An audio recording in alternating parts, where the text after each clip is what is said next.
Hello everyone and welcome back to Let's Play Pokemon Alpha Sapphire. In the last part we finally headed north from Mauville and found ourselves heading up towards Route 112 and all that, stopping at a little rest house along the way.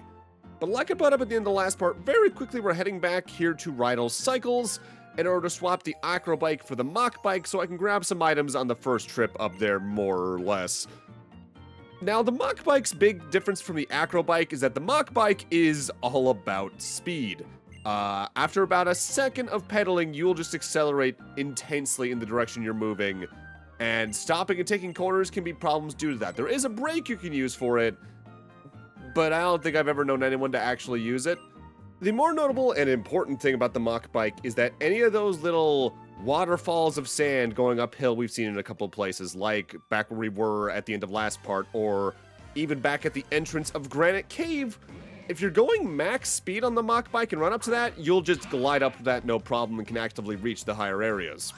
With that said, now that I got the Mach Bike, on my way back I actually ran into our first new Pokemon for the part, Grimer, a Gen 1 pure poison type, so this is weak to Ground and Psychic.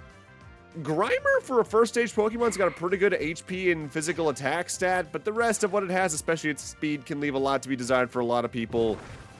Mind you, speed is probably the stat that's the easiest to fix in the game in the case of Pokemon's too slow, as you could just then throw Trick Room onto it or another Pokemon on your team, more on what that move is later, to completely invert how the speed stat functions in battle for a little bit.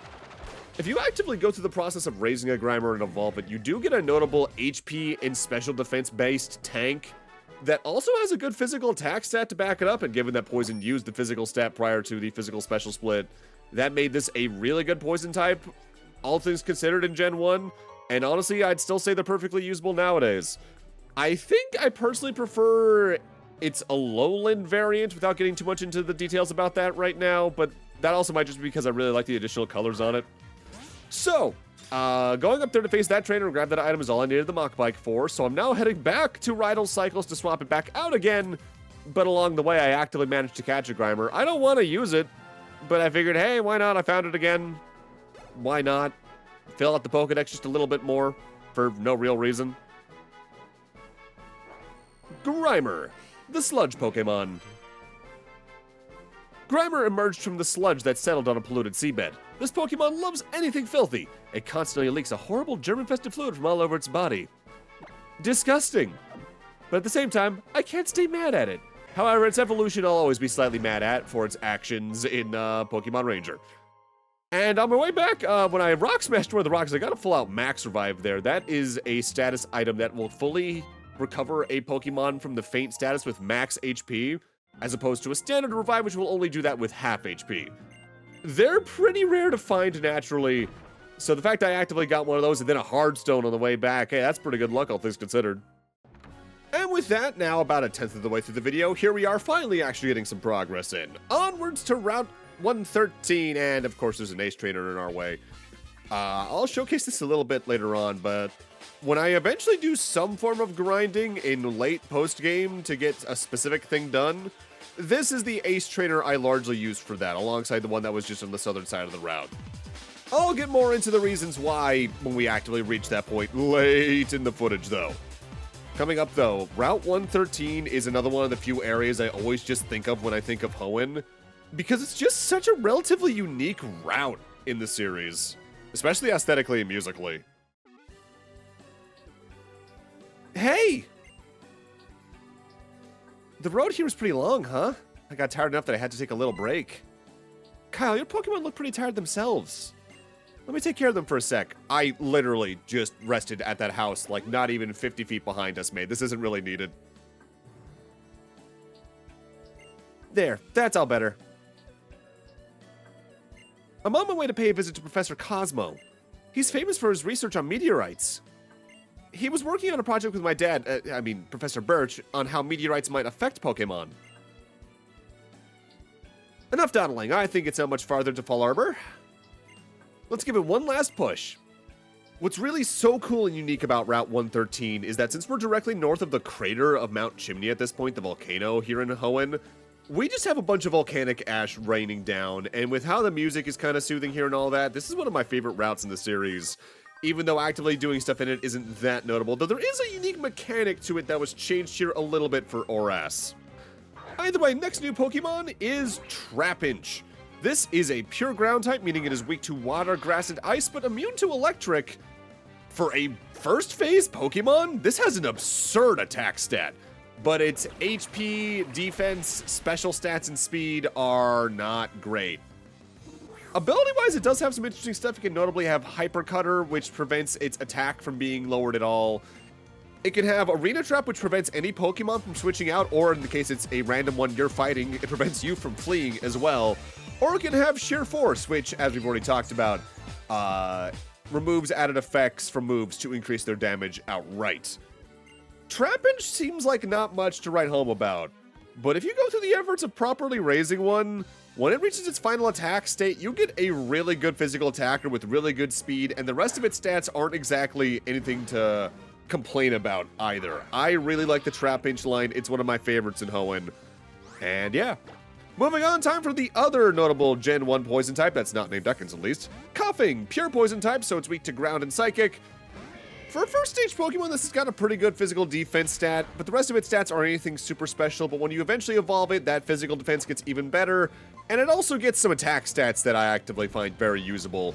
While it's not the first thing I'll reach for in the overall poison type, it's a perfectly usable one that I've used plenty of times in the past. Do I prefer to use the Grimer line? A little bit, yes, but again, I just have my preferences within types. Worth noting, I said it's weak to ground, but now that I think about it, this is before Gen 8. Prior to Gen 8, I think the Coughing line's only ability was Levitate, so it completely ignored ground as a type attack-wise.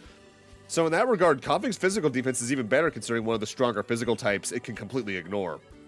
I want to say in Gen 8 Beyond, it got a new ability that you could get on top of Levitate that nullified the abilities of other Pokemon, I want to say, and I cannot remember what its hidden ability is at all at the moment. Future me, you know what to do. Ooh, we just heard the cries of one of my favorite Pokemon designs. We'll be talking about that one momentarily. Worth noting, even if you're not using the dowsing machines, you should investigate roughly the exact center of each of these little tiles of bare grass between the tall grass, because there's a good chance a lot of them are going to actively contain a hidden item. Heck, I think there's at least one or two hidden items even directly below the giant piles of ash that's on top of some of them. Double Team's a move you've probably already seen the definition of by now if you're playing along, because a lot of Pokemon can just learn this naturally at lower levels, especially if they're pretty agile Pokemon. Double Team boosts the Pokemon's invasion stat by one stage. And time for one of the cooler Pokemon in concept, but one of my least favorites to ever think about using. This is Spinda. Pure normal type, so it's weak to fighting, immune to ghost. Spinda's stats are all 60, which isn't the worst, but it's not great, and it doesn't have a really good learn set on the whole to really take advantage of those stats.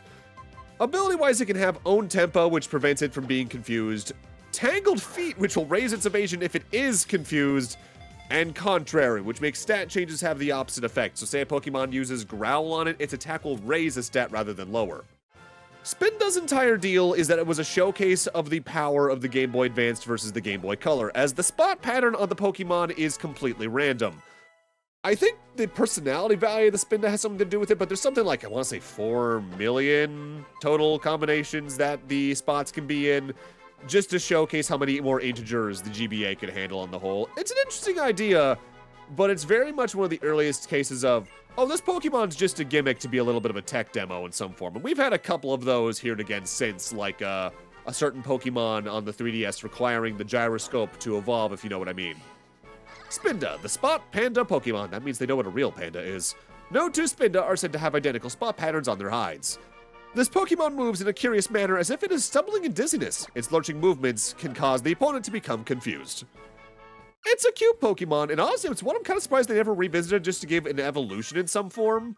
But I guess if they gave it an evolution, that would also potentially remove what really makes the Pokemon unique, because they probably wouldn't keep the spots mechanic with that. This here is the Glass Workshop. This is the focus of Route 113's very unique aesthetic and gimmick, turning volcanic ash into glass items.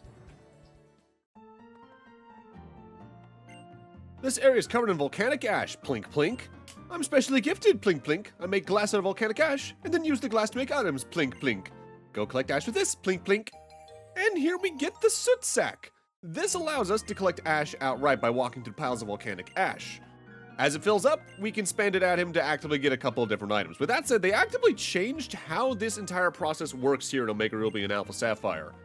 Here in Oras, you have to walk through the giant lumps of ash that are between certain tiles like this one right here. They'll randomly give either a small amount or a large amount that ranges in value outright depending on the pile itself.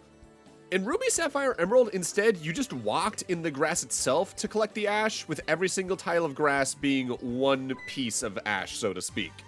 With that said, it required going through more of the route more regularly to get every item from this, so this is a change ultimately for the better, even if I think it's less visually interesting.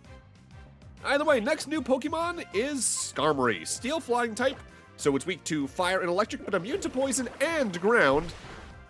While Skarmory itself doesn't evolve, for a Pokemon with a single stage, it has a nuts physical defense stat, a really good physical attack stat, and some decent speed and special defense to back it up. I've used this Pokemon in prior LPs for a reason. I really like it on the whole, despite it usually not falling into some categories that I usually wouldn't use.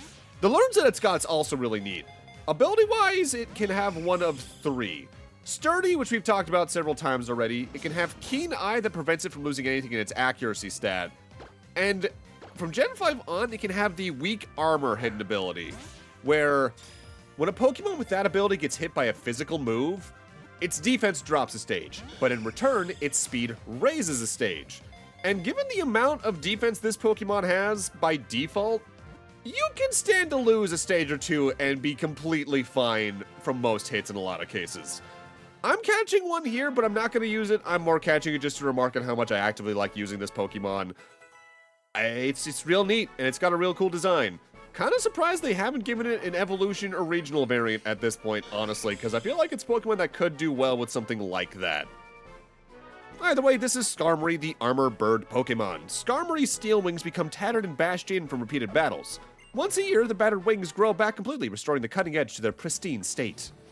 Notably with that, until a very specific point later on, we've actively seen all the Pokemon on this route already by default, because the only other Pokemon that we can catch here at the moment that we've already seen to begin with is that you can catch Sandshrews here if you want to use one for your team. With that said, we're seeing this battle for a reason. It's time for our next new Pokemon already. In this case, we're going to get to see Ninjask.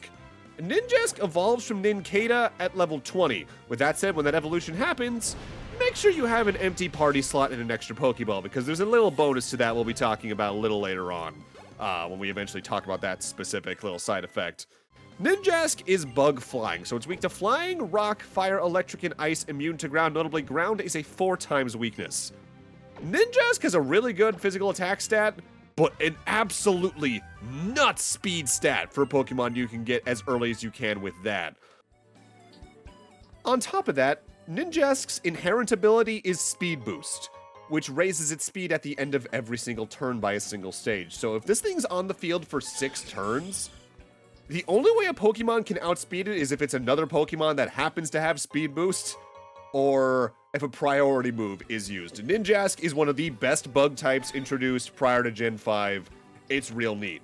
Notably, its other ability that it can have from Gen 5 beyond is Infiltrator, where it can bypass things like Reflect, Light Screen, moves of that nature, really.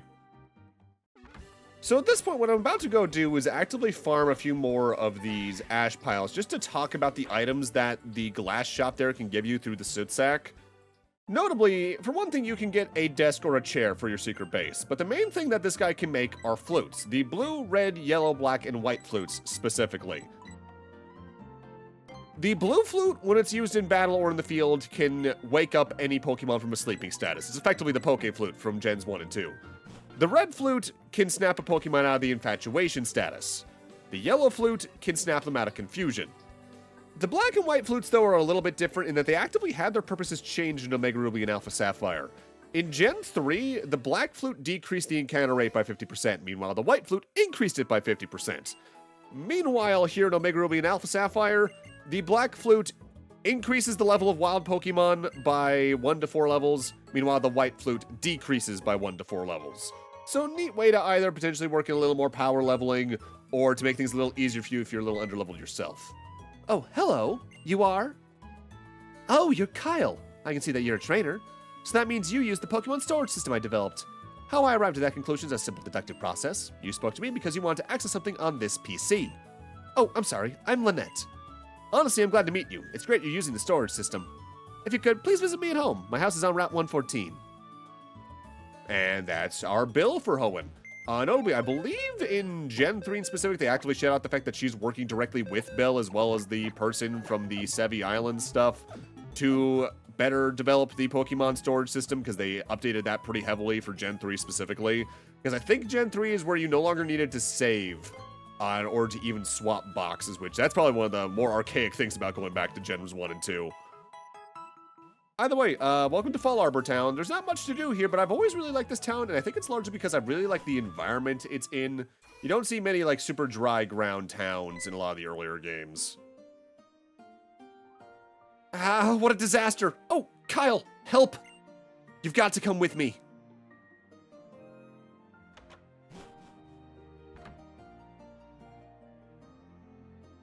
You see, Professor Cosmo, he got abducted by some weird guys calling themselves Team something or other.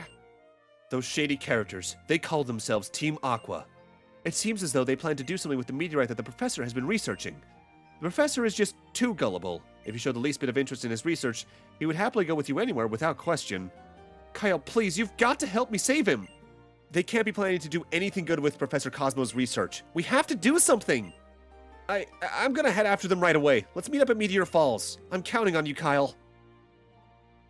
Good news for us, at least. The trek to Meteor Falls is a pretty linear path. We just need to follow the path that's brought us here further west, and then we'll get there in pretty quick sequence, honestly. Have you already challenged Flannery, the leader of Lava Ridge Gym? The girl's grandfather was famous. He was one of the Elite Four in the Pokemon League at one point. It wouldn't surprise me to see Flannery become a great trainer in her own right. Well, it's actually one of the few times you actively get to hear about an upcoming gym leader outside of the town they're actively in. There's only really a couple of cases I can think of them doing that off the top of my head. Usually if they do something like that, they're usually talking up a champion, assuming the champion's revealed earlier on in the game, or someone else a little more famous like that. Worth noting, though, at the Pokemart here in Fallarbor, you can actually get 3 specialty Pokeballs, and they're all pretty useful, especially the first 2. Quick Balls have a higher catch rate the sooner you use them in battle. There is a point, though, where I think they get worse than even standard Pokeballs, so don't use them after that point. Dusk Balls have a higher catch rate if it's either night or if you're in an otherwise dark area like a cave, and given how many legendaries in this series are often caught in caves, that's pretty good. Dive Balls, though, I think have a better catch rate if the Pokemon is in the water in some form. And despite how many water Pokemon there are, I tend to just stick with Ultra Balls when we eventually are able to buy those for something like that, rather than Dive Balls. I don't know why in specific, though. I forget if there's like a mathematical reason for that. So the other major notes here in Fallarbor Town are 2 notes. For one thing, the 3rd contest hall is here. And if you're playing the original Ruby and Sapphire, that means you could take care of the next rank of contests if you were focusing on that up to now. But also, there's this guy. This is the Pokemon Move Maniac. For the price of a heart scale, which you can find decently regularly as hidden items throughout the game, or held by certain Pokemon that you can steal with Thief or Catch later on, you can have this NPC make a Pokemon remember a move you've made them forget or that they would have learned elsewise in their level up move path.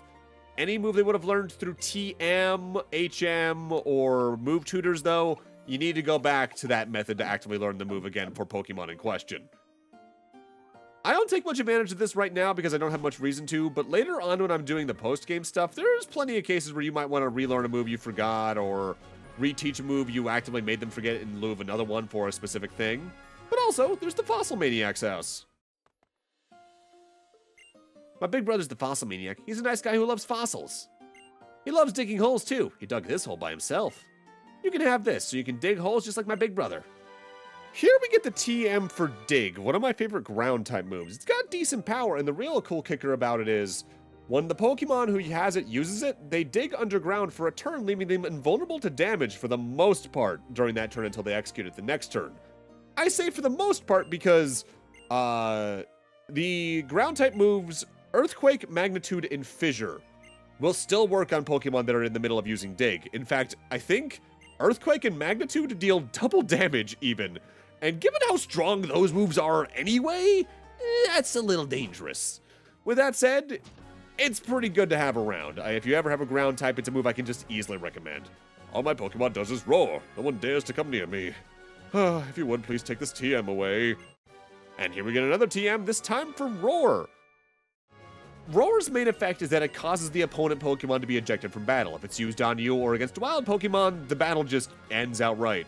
With that said, if it's used in a trainer battle, it works a little differently. It instead makes the opponent Pokemon get swapped out randomly for a different member of the party.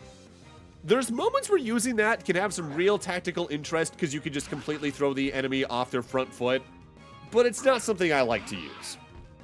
What I do like to use, though, is Corphish. Corphish is a pure water type, so it's weak to grass and electric. Corphish has a pretty good attack stat for a first phase Pokemon and some decent physical defense, but a lot of its other stats leave a lot to be desired. But when it evolves, not only do its generalized stats get better, but it gets to become a really good mixed attacker just with a focus more on physical moves, but some good physical defense to back it up as well. The biggest downside to this Pokemon line is that when it does evolve, it gains a subtype that isn't bad, but doesn't do it many favors, especially in terms of its weaknesses, because it gains plenty due to it. With that said, it does enough damage, potentially, that this is one I can easily recommend if you're looking for a water type. What especially helps this Pokemon line, though, are its abilities. For one thing, it has Hyper Cutter, which we've already talked about. That's really good given its stats. It can have Shell Armor, which completely prevents the Pokemon that has that ability from being hit with critical hits, even if it's a move that would largely otherwise do one. And their hidden ability from Gen 5 Beyond is Adaptability. What Adaptability does is that it changes the stab bonus for moves of the same type as the Pokemon from 1.5 times multipliers to 2 times multipliers. So stack that with a 4 times weakness on opponents, and you're doing just ridiculous damage. With that said, it's already time for our next new Pokemon. This is Gyarados. This evolves from Magikarp at level 20. This is the key reason why sticking with the Magikarp can be very beneficial. Water flying type, so it's weak to rock and electric, but immune to ground. Notably, electric is a 4 times weakness. Gyarados has a really good HP stat, a ridiculous physical attack stat, a good special defense stat, and it's got some good physical defense and speed to partner up with it. This is a really good Pokemon to have around, and honestly, you could do a lot worse for an early game accessible water type. Completely usable and has been since the start. It's really good. That 4 times weakness can suck to have, yeah, especially given how many Pokemon can learn electric type moves. But especially if you build into speed with this, you're not going to really need to worry about that in some cases. Ability-wise, though, it largely just has Intimidate, but if you manage to get the hidden ability, you end up getting Moxie for it. And I've already talked about that ability earlier on in this LP, just a few parts ago, I think. And a Gyarados getting Moxie makes it just incredible. I love this Pokemon. It became even more usable in Gen 4 Beyond, admittedly, even because the physical special split, meaning it could use its physical attack stat even more effectively, made it even better. Raise a Magikarp, it's worth it. If it wasn't for the fact that my favorite Pokemon all time was a water type, I would use it a lot more often. Honestly, Route 114 in general is really good for Pokemon because there's a lot that you can find here that are pretty hard to find elsewhere.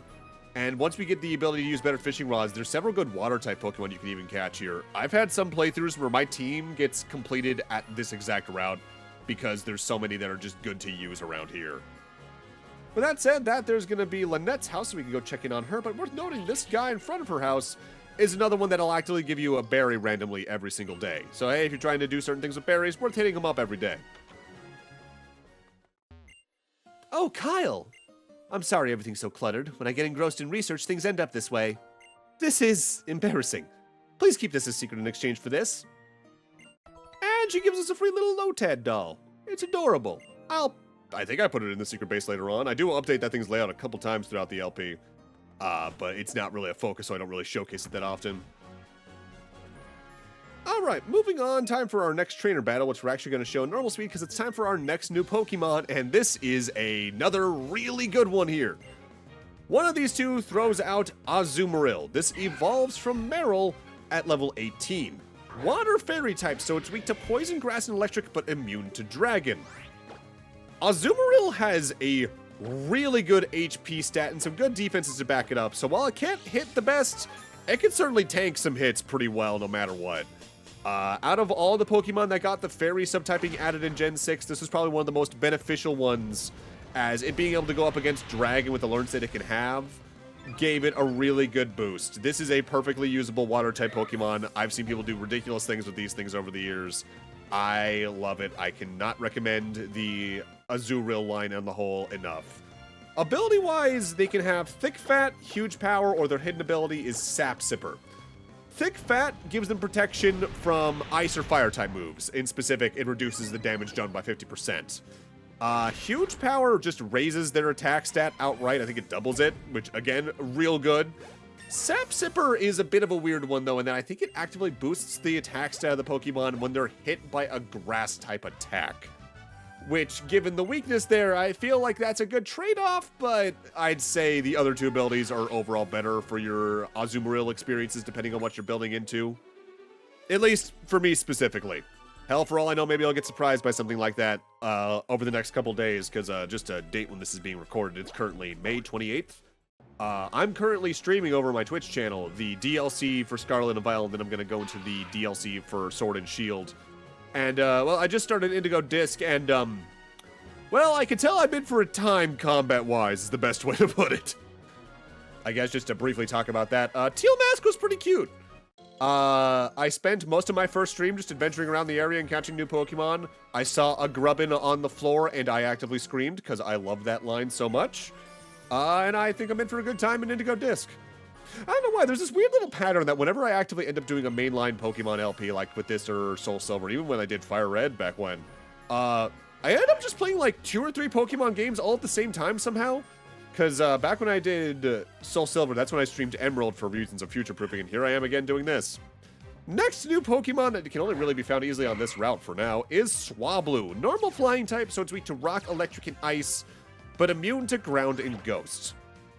Swablu has a decent special defense stat and okay physical defense for a first stage Pokemon, but the rest of its stats aren't exactly great. But I'm going to recommend, if you're looking for a good flying type, that you catch one of these, because when it evolves, not only does its normal subtyping change into an even better subtyping, giving it a better immunity, its generalized stats get real good on the defenses to the point where you get a really tanky flying type out of this. Add on to the fact that its evolution has a really good Mega Evolution here in Gen 6, and you got a real good Pokemon on your hands. Ability-wise, barring the Mega Evolution, it can have Natural Cure or Cloud 9. Natural Cure will heal any status ailments when the Pokemon is switched out. Meanwhile, Cloud 9 allows the Pokemon to completely ignore weather-related effects. The Cotton Bird Pokemon. Swablu loves to make things clean. If it spots something dirty, it'll wipe and polish it with its cottony wings. If its wings become dirty, this Pokemon finds a stream and showers itself. I love Swablu. Floofy Burb. And why not? I'll name this one after my friend Miranda. Why not? This specific route is another one of the ones I just think of whenever I think of Hoenn. And it's one they ultimately made overall easier here in Omega Ruby and Alpha Sapphire, in that several of the trainers around here, you were guaranteed to fight in Ruby, Sapphire, and Emerald due to how direct the line of sight thing was there. But because of the shift to 3D, there's a couple of trainers you can kind of worm your way around and completely ignore as optional ones here in ORAS. And I won't lie, there's a part of me that laughs at that, but at the same time, it does kind of highlight some of the weirdness when Pokemon originally hit 3D. That they've kind of gotten around in some cases, but they've also just done some weird things in other directions since. I may have already talked about this in this very LP already. I honestly forget because of how long a single video for this takes me to commentate. But, like, one of my bigger complaints about Scarlet and Violet, as much as I love playing those games, is the open world structure's neat, but because there's very few, if any, linear areas, really, there's not many times you're forced to fight Pokemon trainers. You guys are... Why are you taking the professor? Hey, wait up! Due to this, trainer fights outside of gym battles and the like kind of feel like an afterthought in Scarlet and Violet, I won't lie.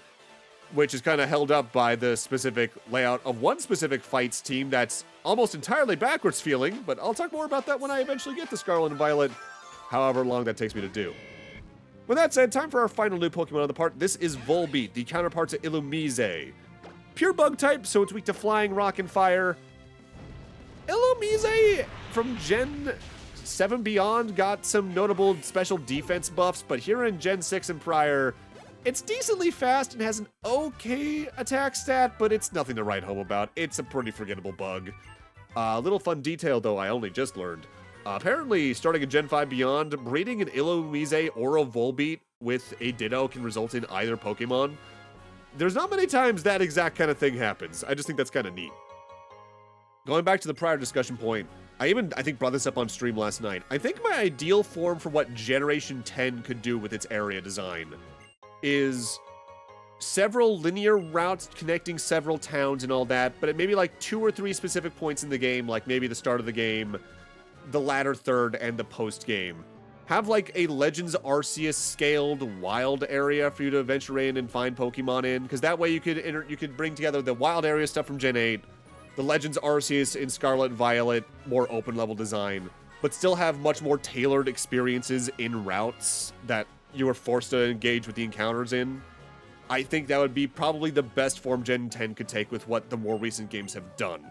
Of course, at the time of recording this, who knows how much of that's going to potentially play into what ZA plays like, because I think the announcement of the release date for that just happened today, for instance. But with that, I'm going to need to end this off here. Thank you guys for watching, and in part 11, we're checking out Meteor Falls. See you guys then.